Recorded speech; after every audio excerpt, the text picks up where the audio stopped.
सध्या उन्हाळा दिवसागणिक वाढत आहे आणि नागपुरात तापमान गेले काही दिवस सातत्याने 44 अंश सेल्सिअस किंवा त्यापेक्षा जास्त आहे आणि यामध्ये कायदा सुव्यवस्था सांभाळणारे आणि वाहतूक सांभाळणारे जे पोलीस आहे त्यांना उष्णतेचा तीव्र फटका बसतोय। अनेक पोलीस जे आहेत ते आजारी पडत आहेत। सध्या आपण नागपूरच्या पोलीस रुग्णालयामध्ये आहोत आणि इथले जे प्रमुख वैद्यकीय चिकित्सक आहेत डॉक्टर संदीप शिंदे आपल्यासोबत आहेत। सर, पोलिसांवर उन्हाळ्याचा कसा परिणाम होत आहे, दरवर्षी काय स्थिती असते आणि यंदा काय स्थिती आहे? दरवर्षी नागपूरचा उन्हाळा म्हणजे सगळ्यांना काही सांगायची गरज नाही की आता यावेळेस तर 44 डिग्री सेंटीग्रेडच्या जवळपास इथलं तापमान गेलेलं आहे। ट्रॅफिक पोलीस आमचे जे कर्मचारी आहेत आणि अधिकारी आहेत तर ते दिवसभर उन्हामध्ये त्यांचा राहण्याचं जास्त प्रमाण असते, विविध बंदोबस्त असतात, त्याच्यामुळे त्यांना उन्हात राहावं लागतं।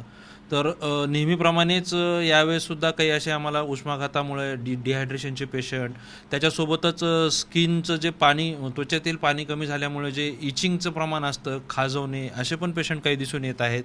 त्याबरोबरच काही असे आम्हाला रुग्ण बघण्यात आलेले आहेत की ज्यांना बाहेरचं पाणी वगैरे दूषित पिल्यामुळे उन्हाळ्याच्या दिवसामध्ये सहसा पाणी जिथं मिळेल तिथं माणूस पिण्याचा प्रयत्न करतो, असे सुद्धा रुग्ण आम्हाला पाहायला मिळालेले आहेत। सर, गेल्या वर्षी उन्हाळ्यामध्ये उन्हाळ्याचा जो संपूर्ण कालावधी होता, किती रुग्ण पोलीस आले होते आणि यंदा काय स्थिती आहे आतापर्यंत? गेल्या वर्षीचं जर आपण पूर्ण आकडा बघितला तर 695च्या जवळपास आमचे 3 ते 4 महिन्यामध्ये रुग्ण आमच्याकडे आले होते। त्याच्यामध्ये डिहायड्रेशन आणि ॲलर्जिक अस्थमा अशा प्रकारचे रुग्ण होते।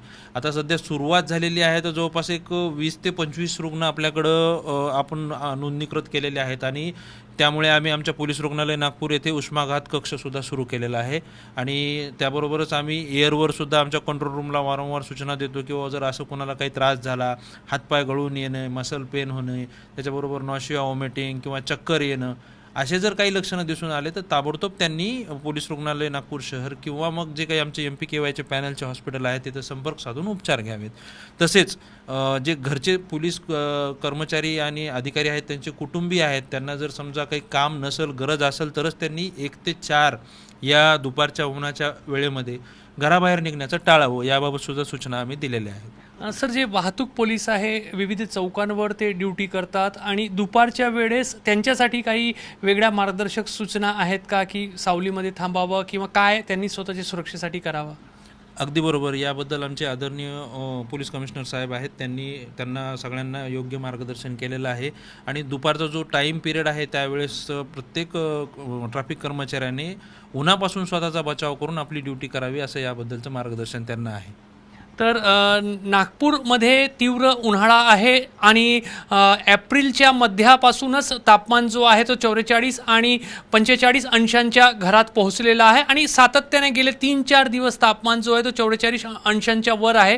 त्यामुळे त्याचाही एक जो टोटल इफेक्ट आहे तो शहरात विविध ठिकाणी फिरताना जाणवतोय आणि त्याचा एक फटका जो आहे तो कायदा सुव्यवस्था आणि वाहतूक सांभाळणारे जे पोलीस कर्मचारी आहे त्यांना बसत आहे आणि त्यांच्यासाठी पोलीस रुग्णालयाने विशेष काळजी घेणं सुरू केलेलं आहे।